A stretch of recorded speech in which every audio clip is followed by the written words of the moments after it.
Frías Galván, director de la Asociación Mexicana de Concesionarios de Infraestructura Vial. Marco, ¿cómo estás? Muy buenas tardes. Jimena, muy buenas tardes. Gracias por permitirme usted tu espacio.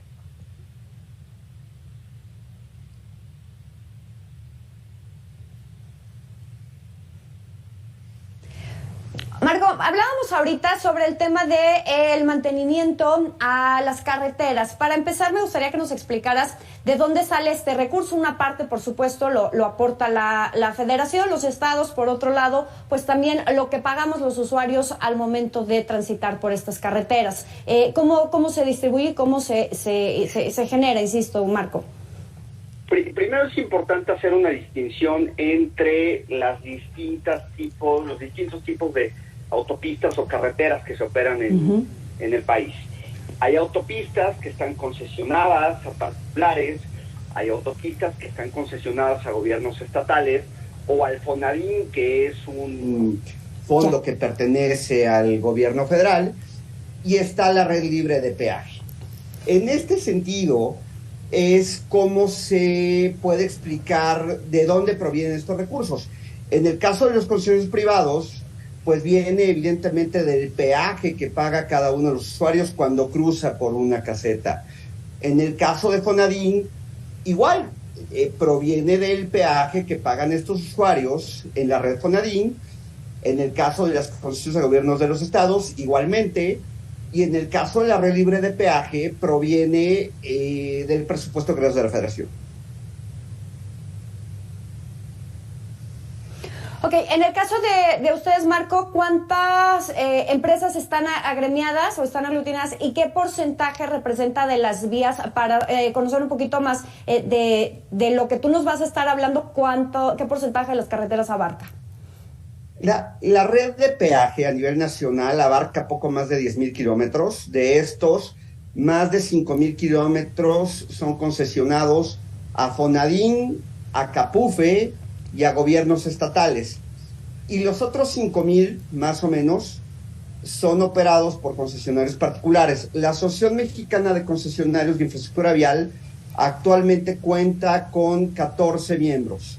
Y estos operan cerca del 80% de la red concesionada solo a particulares. Ok, Marco, ahora sí, entrando de lleno al tema del mantenimiento, ¿cómo se da el mantenimiento a las carreteras? Ahorita en una nota anterior escuchábamos, o en un entrevistado, en el programa anterior, que comentaban que hay carreteras pues que se la pasan en reparación y que esto también pues resulta riesgoso. ¿Cómo es el mantenimiento que ustedes le dan a la red que les corresponde? A ver, aquí nuevamente vale la pena remitirnos a la distinción que hice hace unos segundos.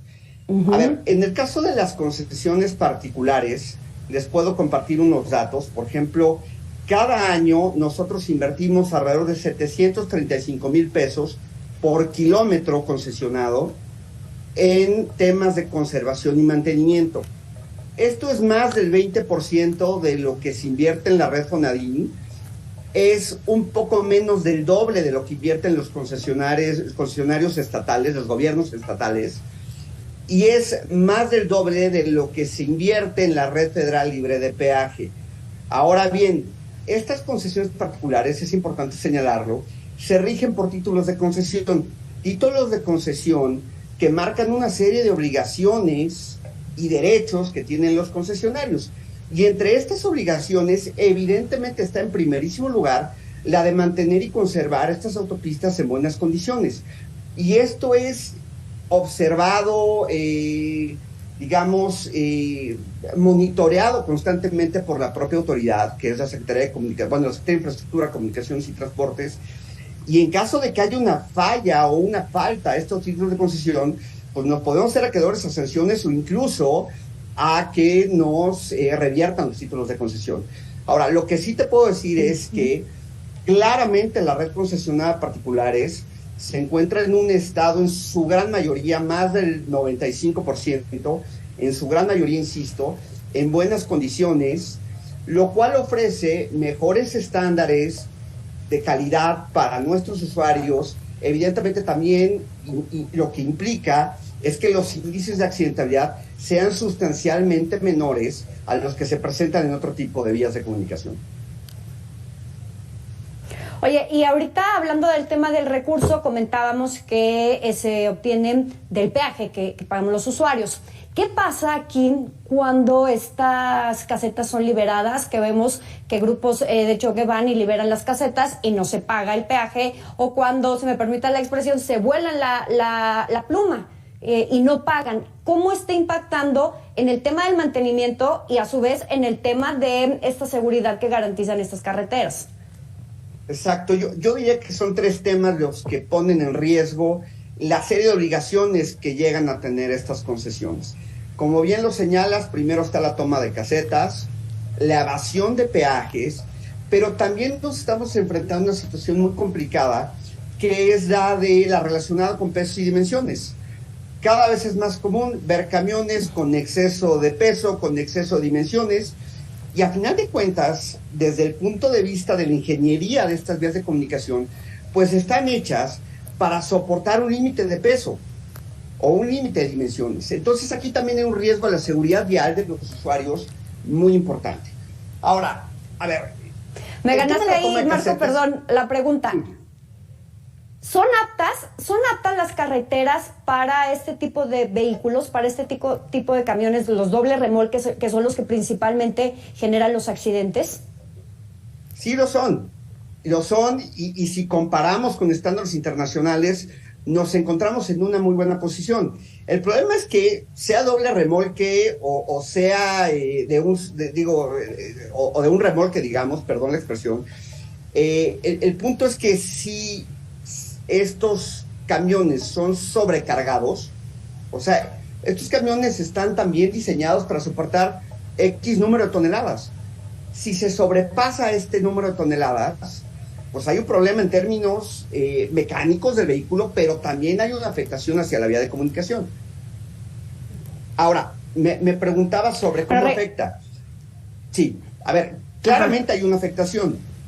Afortunadamente, estos proyectos son proyectos muy bien administrados, en donde existe un monitoreo constante de diversos actores, fideicomisos, bancos, la propia Secretaría de Comunicaciones, la Auditoría Superior de la Federación, etcétera, etcétera. Entonces, sí ha habido proyectos en donde la toma de casetas, por ejemplo, de Guadalajara a Colima, proyecto operado por el Fonadín, que hace poco, por cierto, pusieron en operación un tramo muy importante. En 2018 llegó un momento en que el proyecto estuvo a punto de fallar. ¿Por qué? Porque la autopista estaba tomada de manera permanente. Insisto, en la gran mayoría de los casos no hemos llegado a ese punto. Y afortunadamente ha habido una muy buena acción, muy buena coordinación con las autoridades federales, con las autoridades estatales, para atender esta problemática de la toma de casetas. Desafortunadamente, el problema de la evasión de peajes se nos ha incrementado de manera significativa. Nosotros calculamos que en el último año alrededor de 19 millones de vehículos se evadieron peaje en toda la red de cuota a nivel federal. Esto representa costos de alrededor de 1,000 millones de pesos, si no me equivoco, tal vez un poco más. Es un tema al que hay que ponerle atención, porque de seguir creciendo, sí podemos poner en riesgo la operación correcta de estas vías de comunicación. Estos 1,000 millones de pesos que comentas, Marco, ¿de un total de cuánto? Para ver más o menos qué porcentaje de lo que se percibe anualmente representa estos 1,000 millones y cómo se pudo haber destinado o en qué se pudo haber destinado para la recuperación y mantenimiento de las carreteras. No traigo fresco el dato, pero si mal no recuerdo representaba alrededor del 1% o 2% de los ingresos totales de toda la red, incluyendo a Fonadín, incluyendo gobiernos estatales y por supuesto a los privados. Y en este sentido, Marco, las autoridades ¿han hecho algo, se han acercado a ustedes para evitar esta evasión del pago de peaje que, insisto, impacta después directamente el tema del mantenimiento y el riesgo de las carreteras? Sí, a ver, como mencionaba, al igual que en el tema de la toma de casetas, ha habido muy buena colaboración, en particular con la Secretaría de Seguridad y Protección Ciudadana Federal, pero también ha habido buena coordinación con los estados. Yo diría que esta problemática de la evasión de peajes está particularmente concentrada en el Estado de México, posiblemente Sonora, posiblemente Jalisco y algunos otros estados, pero particularmente yo diría esas entidades.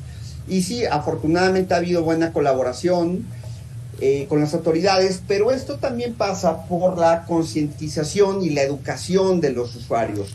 A ver, la gran mayoría de los usuarios se comporta correctamente al momento de usar estas vías, maneja respetando los límites de velocidad, no ingiere sustancias, no viene manejando y hablando por el celular y paga sus peajes.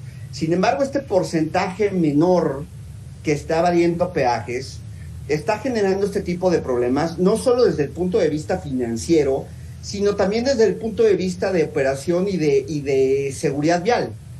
Imagínate tener a un vehículo pesado, pasar a alta velocidad por la plaza de cobro, pues ya hemos tenido accidentes en donde hay choques, en donde hay atropellados, en donde incluso ha habido personas muertas.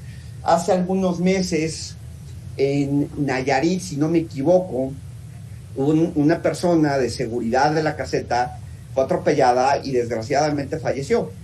A eso nos exponemos cuando los usuarios se evaden peajes. Marco, muchísimas gracias por